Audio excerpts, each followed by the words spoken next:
Welcome to another edition of the UTPA Men's Basketball Show.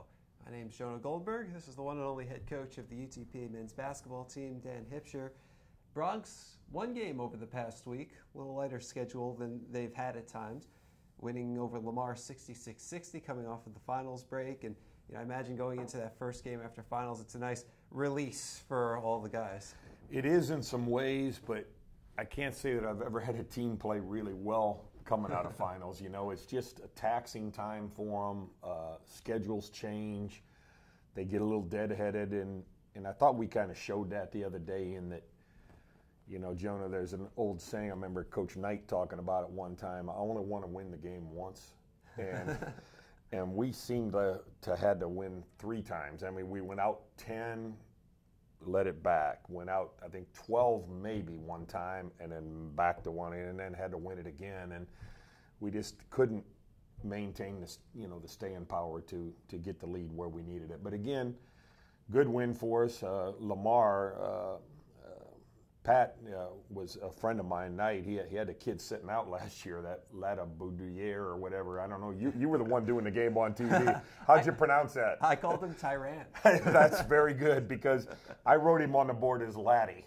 But it's like Laddie Boudier or something. And he's a horse in there. And believe me, he does that to everybody. He's 6'6", quick, got great hands, great around the basket. And they had signed him out of Vincennes, but they made him sit last year. And he's only going to play this year. And but boy, he's a very, very good player. And we were fortunate to get him in some foul trouble because he's hard to stop around that basket. Yeah, he fouled out of the game with a minute or two left, and I think that was a huge turning point there where they kept coming to within 1, and you kept pushing them back. And at that point, they weren't able to get back to within 1 again. No, they couldn't get back inside with him. And then throughout the game, we had gone at him a lot trying to force some fouls, and he only got to play, 25 minutes maybe? And that was big because in 25 minutes, he had 14 points and 7 rebounds. Yeah. So, that projects out to, 20 and 12 guy. So it was good that did happen for us, and again, a good win for us coming out of exams. And then matching up on the inside where, this Tyran was getting rebounds and that Donovan Ross, but on your side, Dan Kamasa, 9 defensive rebounds. You've talked about it a lot over the last few weeks, defensive rebounding, and he had about 1/3 of your defensive rebounds. He did a phenomenal job, and I congratulate him after the game. And Gennari, of course, had a great game too, and we'll talk about that. But Dan did 2 things in that game that were huge for us. Number 1, the defensive rebounding, and number 2, a couple free throws when we were going through an awful stretch of our best free throw shooters missing free throws. Yeah. And Dan walked to the line at a crucial time with maybe a 2 or 3 point lead and knocked down back-to-backers to extend it out. So really happy for him. And again, he's not shooting a field goal, I think, as well as he eventually will, but doing his work on the board is big for us.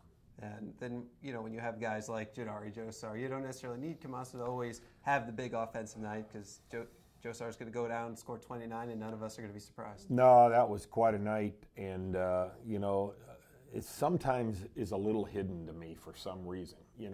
If I'm in that game, thinking about it, I think he's got about, 18 to 21 or 22. But, again, because of the free throwing, and he had a bad free throwing night, or he'd have been, mid-30s. Yeah. But he does a lot of great things for us, and right now he's stretching the defense too with the 3 ball. So he's a big part of it. If we can keep him healthy, he's a consistent performer night in and night out for us. He establishes himself early. He scored the game, or your first 10 points, and he was outscoring Lamar for the first 6-7 minutes of the game, and then all of a sudden the attention has to be on him, and everybody else can then start to find their shots. Well, exactly. They started just all amongst face guard holding him toward the end of the game, trying to keep him out of it, and so we had to rub him into the post a little and do some things. But it opens up the floor for Boga to kind of get penetrating a little bit, and Elijah Watson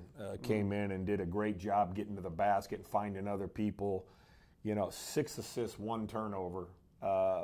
Elijah made a great contribution for us, and we started him, and he really responded well. So was excited for him, and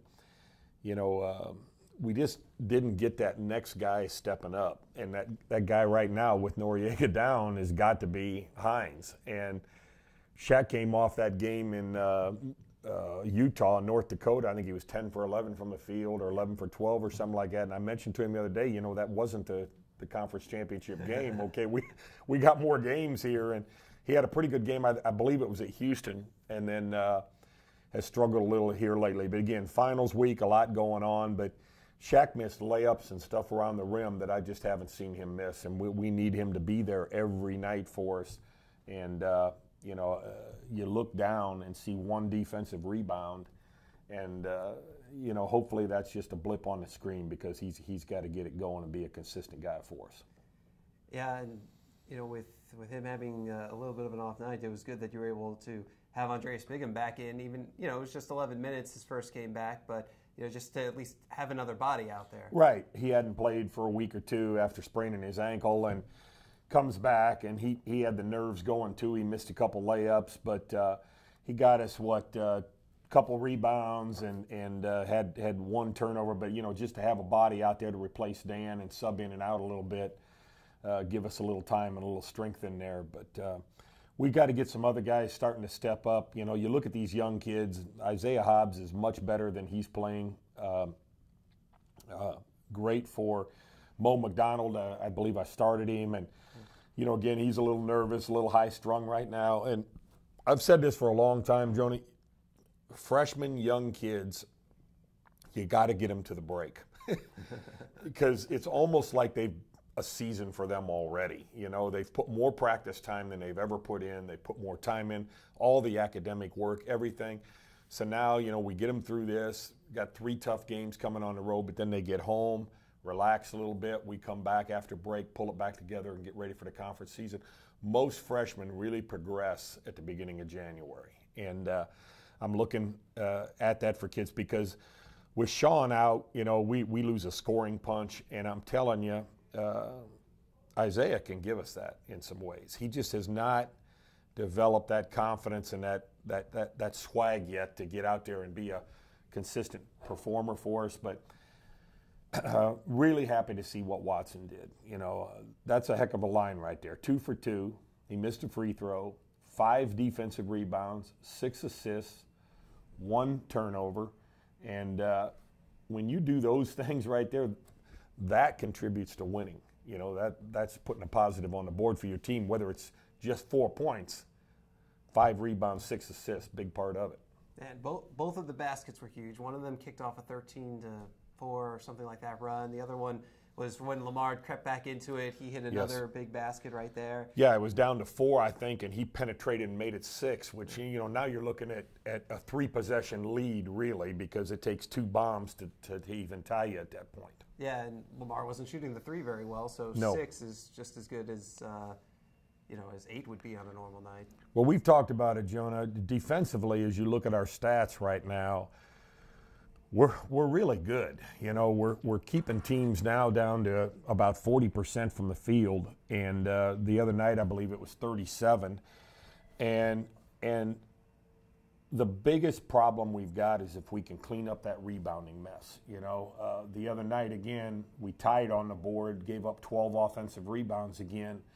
Part of that is there's more offensive rebounds available for the other team because they're missing a lot of shots. Right. But if we could ever clean that up where we can get hold of them, it could be pretty hard to score on us. In man and zone, I think we give pretty good pressure on the ball, and we're a little longer this year. We block a few more shots than we did in the past, but we've got to get that cleaned up, because without a shooter like Sean, you're not just going to go out and throw in 10 threes a night, okay? So we gotta make sure we take care of that defensive end. Yeah, and you hit it right on the nail. 5 or 6 times this year you've held the opponent under 40%. A lot of low shooting percentages, and when you can do things like that, and you're outdoing teams from the free throw line. You've had way more attempts, and you've had more makes as well. So when all those things start to come together, I mean, that's usually some pretty good signs. You know, right now we could be a team that has made more free throws than our opponents attempted if we were shooting a decent percentage. We're just not shooting a great percentage at the line right now, and again, that's a struggle for us. It's something we're working on, and hopefully, again, maybe the magic wand will touch us at Christmas break, and Santa will come down the chimney and grant these guys their free throw touch back, because I don't see it in practice. I watch them.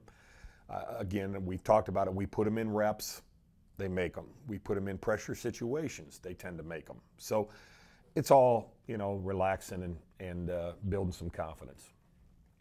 And now that break is upon us, you know, class is done, you have what's effectively a pro schedule. You play, you practice, and that's really about it that happens over the break. So, like, are you able to practice more? Like, if you wanted, could you have them do like a 12-hour free throw marathon and just have them stand there and shoot? Like, yeah, we could. There's no doubt about it, and we'll do that over break, where they'll come in at, say, 11 a.m., shoot 100 free throws, watch film, and then come back at, say, 3 o'clock for real practice. So they'll go grab some lunch, you know, and then come back and have our hour and a half practice, let's say. So you can get those kind of reps in. Right now with our travel schedule, we can't, you know, the kids got beat up pretty good Saturday night, and so we had to just film yesterday, and we only got a couple buckets in the gym right now, so it's hard to get free throw reps in with the game set up. But we'll get to that after break, and then you know, we leave tomorrow at 6 a.m. for St. Louis, practice in St. Louis tomorrow evening, then play a Wednesday night, fly to Omaha, play Friday at Creighton, and Sunday. So won't be a lot of time for reps right now. Just got to get our bodies right and hopefully get out here and compete against some really good teams. Yeah, this is a great trip coming up. You know, the Billikens are a team that have and a mascot certainly that have gained national prominence over the last year or two. That should be a fun matchup. Yeah, it really is. Rick Majerus, who built the program, was a lifelong friend of mine, and Jim Cruz has been similarly the same. And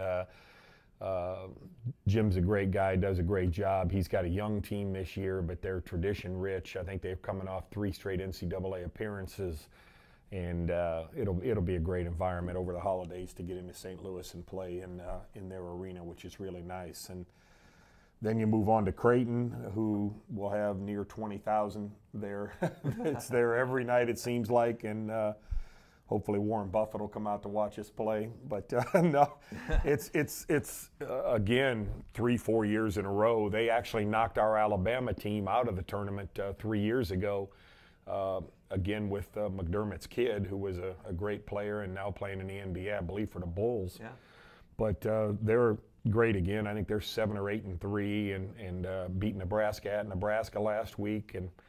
And then Omaha, my golly, I've seen them on film, and they've kind of built toward this year. You know, they're a team that was D2 a few years back and rotated in. They redshirted some guys and kind of held back, and now they've got a team they really like, and they won at Marquette. So 3 great games for us, but we go out and pick up a couple checks, and what I did was I tried to do it all at once. You know, we had to go to Omaha anyways on a return from a game 2 years ago, okay? So instead of flying out 2 or 3 times, it's like, hey, let's go play St. Louis and Creighton and roll it from there. So we're excited about it. Now, Omaha, they just played Kansas City on American Sports Network over the weekend, and that's part of the WAC TV deal. We'll be on American Sports Network twice, the games against Kansas City during the WAC season. And when you watch that game, I know that's a little right. Ways away, but when you watch Kansas City, Omaha, is it hard to not be like, Kansas City, and then start thinking about there's no doubt. I mean, we're watching Omaha, but in my mind, I'm watching Kansas City because those are the ones that really count. Yeah. And that was a great win for Kansas City at home the other day. Of course, they've got the Harrison kid that can take over a game at any time, the sophomore guard at UMKC. But that was a great win for them and a surprising win, to be honest. But it'll be a little different at Omaha, but great to be able to watch somebody in our league play against them here late in the preseason area. And of course, you'll be in Omaha because that's where Creighton is. You'll be there for what, like 4 or 5 days? Yeah, we get in on Thursday, and Creighton's paying our hotel rooms for a couple days, so that's a good deal. And then we stay one extra day. A lot of our team will get out Sunday night. We can't get to McAllen. Myself and Andy and a couple other people coming back this way, we can't get on a flight back, so we have to leave Monday morning. But a lot of the team will leave the evening of the game on Sunday and head home for break and come back. We told them to be back by the evening of the 26th, so get a little break. Yeah, that'll be fantastic for the guys to just recharge a little bit. And then the St. Louis game, you're going to have a lot of support in the stands. You'll have, everybody who knows Shaq Boga from the St. Louis area, which I'm sure will be big for him. Marshall Rogers, a Hall of Famer here, inducted last year. The late Marshall Rogers, I should say, who his family still lives there, and I've heard that they're bringing a group out as well. So it'll be nice to see some green and white in the stands. That'll be great, and I know Shaq's excited about it. That's one of the reasons that I tried to connect this game, and Jimmy Cruz took care of it and got it done for us. And take Shaq home. Been a great kid for us, and great for him to get home. And we try to do that for every kid. And next year we're going to Florida for some games because we've got Kamasa and Hobbs and those guys. So we try to do that, and I think it's good in your recruiting process and just good for the kid. Well, that's awesome. So you'll be taking me to New York, Boston, places like that. We're trying to get one set up for you up there, and we'll have that handled for you if they'll let you go on the road with us. Oh, I'll sneak out in the luggage. There you go. You'll be like, why is this bag so overweight? You're not that heavy. Don't worry.